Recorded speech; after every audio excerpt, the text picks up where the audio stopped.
긴박감이 넘치는 밤. 올드 트래포드 경기장에서 토트넘 호스퍼는 맨체스터 유나이티드를 상대로 3영 대승을 거두며 많은 사람들을 놀라게 했습니다. 이 경기는 토트넘의 에이스 손흥민이 부상으로 결장한 상태에서 치러졌기 때문에 더욱 놀라운 결과였습니다. 주장이자 주포 손흥민이 없는 상황에서도 토트넘은 설득력 있는 경기력을 보여주었고 손흥민 없이도 잘 싸울 수 있음을 입증했습니다. 손흥민은 토트넘과의 계약이 1년도 채 남지 않았으며 토트넘은 이제 그의 부재에 익숙해질 필요가 있는지도 모릅니다. 경기는 토트넘이 초반부터 맨체스터 유나이티드를 압도하면서 시작되었습니다. 경기 시작 3분 만에 토트넘은 멋진 연계 플레이로 선제골을 기록했습니다. 유망한 센터백 미키 반 더 벤이 상대의 볼을 과감히 탈취한 후 브레넌 존슨에게 정확히 패스했습니다. 존슨은 기회를 놓치지 않고 먼 골문 구석으로 슈팅해 맨체스터 유나이티드 골키퍼에게 아무런 기회를 주지 않았습니다. 토트넘은 경기를 내내 지배하며 맨체스터 유나이티드의 수비를 지속적으로 압박했습니다. 후반 47분 토트넘은 디안 쿨루셉스키의 멋진 골로 2-0으로 앞서갔습니다. 쿨루셉스키는 오른쪽 측면에서 존슨의 패스를 받은 후 골문을 뒤흔드는 침착한 슈팅으로 메뉴의 골망을 다시 한번 흔들었습니다. 그리고 77분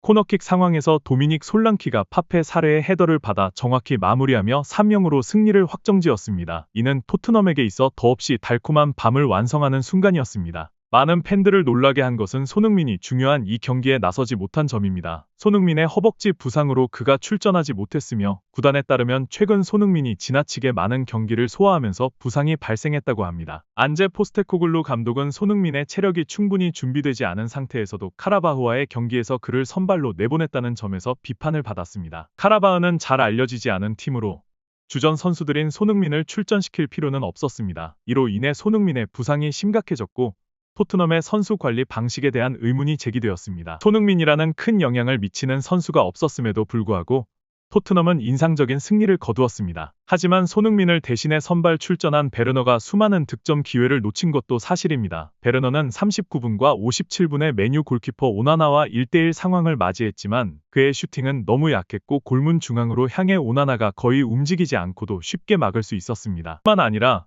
맨체스터 유나이티드의 감독 에릭 텐 하흐 역시 팬들과 축구 전문가들로부터 비판을 받았습니다. 텐 하흐의 지도 아래 메뉴는 전술적 문제뿐만 아니라 라커룸 내 결속력 부족도 드러내고 있습니다. 일부 선수들은 텐 하흐와 페르난데스의 리더십에 불만을 품고 있다는 보도가 나와 팀 내 분위기가 더욱 악화되고 있습니다. 경기 후에는 손흥민과 브루노 페르난데스의 리더십 비교도 화제가 되었습니다. 전 토트넘 동료였던 크리스티안 에릭센은 경기 후 페르난데스를 비판하며 그가 주장으로서의 침착함과 책임감을 보여주지 못했다고 지적했습니다. 에릭센은 손흥민이야말로 페르난데스가 본받아야 할 이상적인 리더라고 강조했습니다. 손흥민은 경기장 안팎에서 큰 영향을 미치는 선수입니다. 그는 뛰어난 선수일 뿐만 아니라 팀을 결속시키고 동료들에게 영감을 불어넣는 리더입니다. 그의 헌신과 프로페셔널한 태도는 클럽뿐만 아니라 국가대표팀에서도 존경받는 이유입니다. 맨체스터 유나이티드가 손흥민 같은 리더를 가졌더라면 지금과 같은 혼란에 빠지지 않았을 것입니다. 에릭센은 페르난데스 외에도 메뉴의 내부 문제에 대해서도 언급했습니다. 경기 후 에릭센은 코칭 스태프 및 주장인 페르난데스와 갈등을 겪고 있다는 소식이 전해졌습니다. 이는 메뉴의 라커룸 내 분열을 더욱 부각시켰으며 선수들 간의 신뢰와 단합이 깨지고 있다는 점을 보여주었습니다. 한편 손흥민의 현재 부상 상태도 주목할 필요가 있습니다. 의료진에 따르면 손흥민의 부상은 심각하지 않으며 충분한 휴식을 취하면 회복할 수 있을 것으로 보입니다. 하지만 토트넘이 직면한 큰 문제는 손흥민이 월드컵 아시아 지역 예선을 위해 또다시 한국 국가대표팀에 소집될 예정이라는 점입니다. 이로 인해 손흥민이 체력적으로 과부하에 걸릴 위험이 커지고 있습니다. 클럽과 대표팀을 오가며 많은 경기를 소화해야 하기 때문입니다. 긴박감이 넘치는 밤.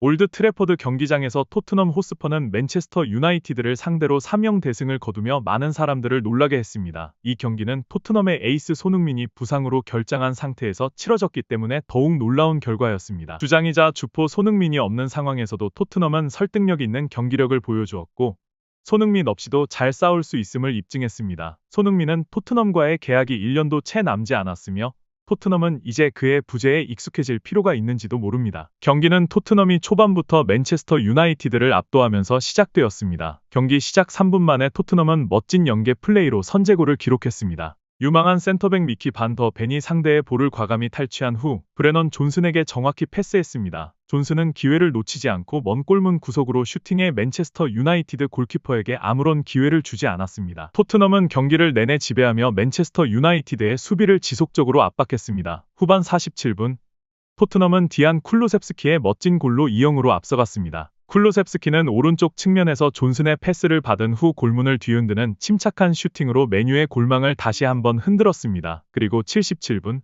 코너킥 상황에서 도미닉 솔랑키가 파페 사레의 헤더를 받아 정확히 마무리하며 3-0으로 승리를 확정지었습니다. 이는 토트넘에게 있어 더없이 달콤한 밤을 완성하는 순간이었습니다. 많은 팬들을 놀라게 한 것은 손흥민이 중요한 이 경기에 나서지 못한 점입니다. 손흥민의 허벅지 부상으로 그가 출전하지 못했으며 구단에 따르면 최근 손흥민이 지나치게 많은 경기를 소화하면서 부상이 발생했다고 합니다. 안제 포스테코글루 감독은 손흥민의 체력이 충분히 준비되지 않은 상태에서도 카라바흐와의 경기에서 그를 선발로 내보냈다는 점에서 비판을 받았습니다. 카라바흐는 잘 알려지지 않은 팀으로 주전 선수들인 손흥민을 출전시킬 필요는 없었습니다. 이로 인해 손흥민의 부상이 심각해졌고 토트넘의 선수 관리 방식에 대한 의문이 제기되었습니다. 손흥민이라는 큰 영향을 미치는 선수가 없었음에도 불구하고 토트넘은 인상적인 승리를 거두었습니다. 하지만 손흥민을 대신해 선발 출전한 베르너가 수많은 득점 기회를 놓친 것도 사실입니다. 베르너는 39분과 57분에 메뉴 골키퍼 오나나와 1대1 상황을 맞이했지만 그의 슈팅은 너무 약했고 골문 중앙으로 향해 오나나가 거의 움직이지 않고도 쉽게 막을 수 있었습니다. 뿐만 아니라